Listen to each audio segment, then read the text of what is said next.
जैसा कि आपने थंबनेल में देख लिया होगा कि हम यहाँ फ्लेक्सी कैप फंड के बारे में बात करेंगे।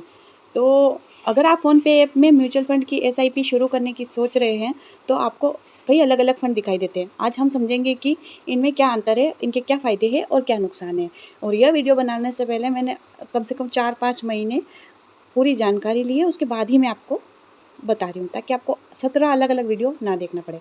सबसे पहले क्या करना है, फ्लेक्सी कैप फंड क्या है, इसलिए जान लेते हैं। फ्लेक्सी कैप फंड एक म्यूचुअल फंड होता है। इसमें फंड मैनेजर बड़ी, मझोली और छोटी कंपनियां में निवेश कर सकता है। इसलिए हमें रिटर्न की संभावना होती है, लेकिन साथ में बाजार का जोखिम भी बहुत ज़्यादा होता है। जैसा कि आपने अमिताभ बच्चन का म्यूचुअल फंड का एड सुना ही होगा। लास्ट में एक लाइन आती है कि ये जोखिमों के अधीन है, तो सारे दस्तावेजों को जाँच-वाँच करके, ठीक है। अब देखते हैं फ़ोनपे पे दिखाई देने वाले विकल्प। तो पहला आता है, हम बात करते हैं, बहुत सारे आते हैं। आपके पहला कौन सा आता है? तो मेरे इसमें जो आ रहा है मैं बता रही हूँ, एचडीएफसी फ्लेक्सी कैप फंड।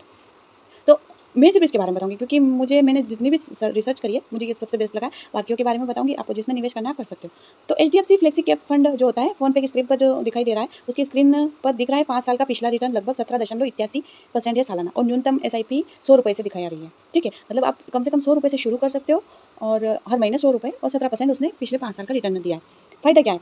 इसका लंबा ट्रैक रिकॉर्ड है कि फ्लेक्सी कैप कैटेगरी में यह एक जाना-पहचाना फंड है। ठीक है? 100 से शुरुआत करना भी आसान है, बाकी किसी में 1000 होती है, किसी में 100 भी मिल जाएगी। तो उस हिसाब से नुकसान, यह कोई एफडी नहीं है, इसमें बाजार का जोखिम है और भविष्य में रिटर्न कम या नकारात्मक भी हो सकता है। तो वो में अपन जैसे सोना खरीदते हैं, ठीक है? तो सोने में हम क्या होता है कि हम आज खरीदा और कल ही बेच आए उसको। आज खरीदना तो हमको घाटा होगा ना, मेकिंग चार्ज वगैरह। पर अगर हम लंबे समय के लिए रखते हैं तो फायदा होने के चांस है, क्योंकि फ्यूचर में भाव बढ़ सकते हैं। इसी प्रकार अगली है Franklin India flexi cap fund. इसने 5 साल का रिटर्न लगभग 13.6 सालाना दिखाई दे रहा है, और मिनिमम इन्वेस्टमेंट 500 से शुरू कर सकते हैं। तो आपका बजट ज़्यादा है तो आप 500 से शुरू कर सकते हैं। और इसमें नुकसान, 100 से शुरू करना चाहने वाले इसमें शुरू नहीं कर सकते। ये इसका नुकसान है। 13% दिया है, जबकि एचडीएफसी ने 17% दिया है। इसके बाद अगला है पारंपरिक फ्लेक्सी कैप फंड। तो आपकी स्क्रीन पर मिनिमम इन्वेस्टमेंट जो दिखाई दे रहा है वो 1000 का है, और 5 साल का प्रदर्शन 12.7 है। फायदा यह है कि ये एक लोकप्रिय फ्लेक्सी कैप फंड है और इसका लंबा ट्रैक रिकॉर्ड है। नुकसान, केवल 100 से एसआईपी शुरू करना चाहती है तो फ़ोन पे स्क्रीन पर दिख रही अमाउंट के अनुसार इसमें कम से कम ₹1000 या रुपए से शुरू कर सकते हैं। तो ये इसका नुकसान है। तो आप इनमें से कौन-सा चुनेंगे? तो अगर कोई व्यक्ति कहता है कि मुझे सिर्फ 100 से शुरुआत करनी है, फ्लेक्सी कैप कैटेगरी में करनी है, तो इन दिखाई दे रही विकल्पों में से अगर मैं कहूँगी HDFC flexi cap fund fund को चुनना अच्छा है, लेकिन ध्यान रहे, पिछला 17.81% रिटर्न भविष्य में मिलने वाला रिटर्न नहीं है। हो सकता है कि फ्यूचर में और ज़्यादा मिले। म्यूचुअल फंड में निवेश बाजार के जोखिम के अधीन होता है, आपको पता ही है।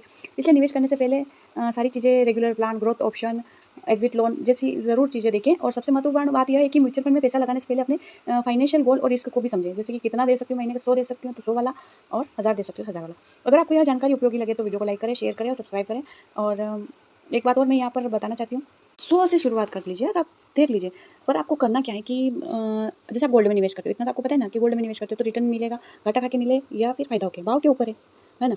तो भाव बढ़ेगा तो गोल्ड का तो हमको ज़्यादा मिल जाएगा, घट गया तो हम बेचने जाएंगे तो घटेगा। वैसा ही इसमें भी है, इसमें बढ़ेगा इसकी कोई गारंटी नहीं है, घटेगा इसकी कोई गारंटी नहीं है, पर बढ़ गया तो बहुत ज़्यादा बढ़ गया। तो अगर आप चाहते हो 5 साल में मैं हर महीने ₹1200 इस पे खर्च कर सकता हूँ, फायदा या नुकसान ना देखते हुए, आगे जो होगा देखा जाएगा, तो हम ₹300 रिचार्ज भी करते हैं, है ना? रिटर्न में कुछ नहीं मिलता है, फ़ोन चला लेते हैं, ठीक है, पैसा है। तो आप ₹100 अगर महीने के लिए खर्च करना चाहते हो तो 5 साल में एक्सपीरियंस ले लीजिए, 5 साल बाद सेविंग कर लेना, क्योंकि पिछले 5 साल में भी तो आपने अगर नहीं किया होगा तो नहीं किया होगा ना। तो भगवान का नाम लेके, सावन महीना चल रहा है, सावन सोमवार है, शुरू कर दीजिए, ठीक है? तो बेस्ट ऑफ लक। मैंने सारी चुनी है, बेस्ट लगी है और ट्रस्टेबल है। तो एचडीएफसी ज़रूरी नहीं 17% दे, 1% भी देता है। तो आप जो बचत करना चाहते हैं कि ₹100 हम गुल्लक में रखेंगे डेली या मंथली, तो हम निकाल ज़रूरत होने पे फोड़ देंगे उसको, तो 5 साल तक उसको हाथ नहीं लगाना, उस प्रकार से। ठीक है? तो इस वीडियो में इतना ही। अच्छा लगे तो लाइक, कमेंट, शेयर करिएगा। Thank you.